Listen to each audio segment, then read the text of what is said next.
వేములవాడ రాజన్న ఆలయం దగ్గర ఉద్రిక్తత నెలకొంది. రాజన్న ఆలయం మూసివేతపై భక్తులతో పాటు బీజేపీ నేతలు ఆందోళనకు దిగారు. రాజన్న భక్తులను అవమానిస్తున్నారని ఆగ్రహం వ్యక్తం చేశారు. దర్శనాల నిలిపివేతపై పూర్తిగా క్లారిటీ ఇవ్వని అధికారులు ఉత్సవమూర్తులను భీమన్న ఆలయానికి తరలించారు. భీమేశ్వర ఆలయంలో దర్శనాలు కల్పించేలా ఏర్పాట్లు చేస్తున్నారు. అయితే ఆలయం అభివృద్ధి కోసం దర్శనాలు నిలిపివేస్తారా అంటూ భక్తులు ఆగ్రహం వ్యక్తం చేస్తున్నారు. ఆలయ ఈవోతో బీజేపీ నేతలు వాగ్వాదానికి దిగారు.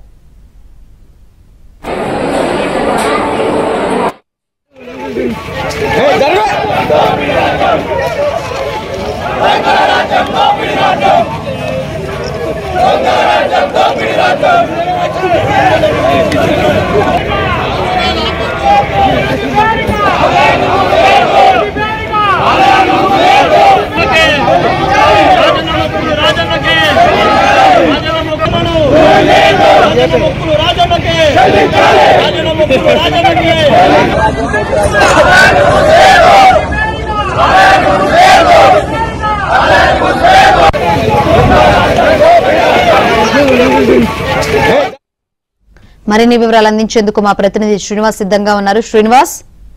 శంకరి, గత కొంతకాలంగా వేములవాడ రాజన్న ఆలయంలో దర్శనాల నిలిపివేతపై కొంత గందరగోళం నెలకొన్న విషయం తెలిసిందే. అయితే దీనిపైన ముందు నుంచి బీజేపీ దర్శనాల నిలిపివేతపై ఆగ్రహం వ్యక్తం చేస్తూ వస్తోంది. అయితే ఇటీవల ఆలయంలో విస్తరణ పనులు చేపడుతున్న కారణంగా రాజన్న భక్తులకు ఆలయంలో కాకుండా రాజన్న ఆలయ ప్రధాన ఆలయంలో కాకుండా భీమేశ్వర ఆలయంలో దర్శనాలు కొనసాగించేందుకు అధికారులు ఏర్పాట్లు చేశారు. అయితే ఈ విషయంపై రాజన్న భక్తులకు ఎట్లాంటి క్లారిటీ ఇవ్వలేదు. ఇప్పటికే ఉత్సవ మూర్తులను కూడా భీమేశ్వర ఆలయానికి తరలించారు. అయితే రాజన్న ఆలయంలో దర్శనాల నిలిపివేత మీద సోషల్ మీడియాలో పెద్ద ఎత్తున ప్రచారం జరగటంతో భక్తులు ఒక్కసారిగా చేరుకొని రాజన్న ఆలయంలో దర్శనం చివరి దర్శనం అంటూ కూడా వారంతా పెద్ద సంఖ్యలో వెళ్లారు. అయితే భక్తులు ఆలయ విస్తరణ చేపడితే ఓకే, కానీ ఆలయంలో దర్శనాలు నిలిపివేయటంపై రాజన్న భక్తులను అవమానించడమే అంటూ బీజేపీ పెద్ద ఎత్తున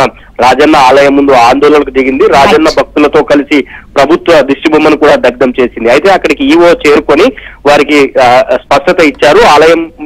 ఆలయంలో దర్శనాలను మూసివేయలేదు, దర్శనాలు కొనసాగుతున్నాయని ఆమె స్పష్టత ఇవ్వడంతో ప్రస్తుతం అయితే కొంత గందరగోళ వాతావరణం నెలకొంది. Shankari. Right, thank you Srinivas. మేము రెగ్యులర్ గా చిన్నప్పటి నుంచి ప్రతి సంవత్సరానికి ఒకసారి 2 సార్లు వస్తాం.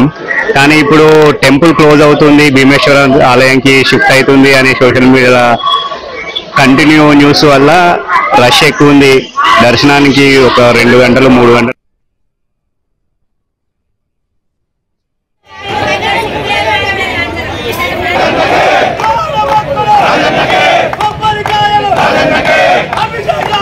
లేదు కదా.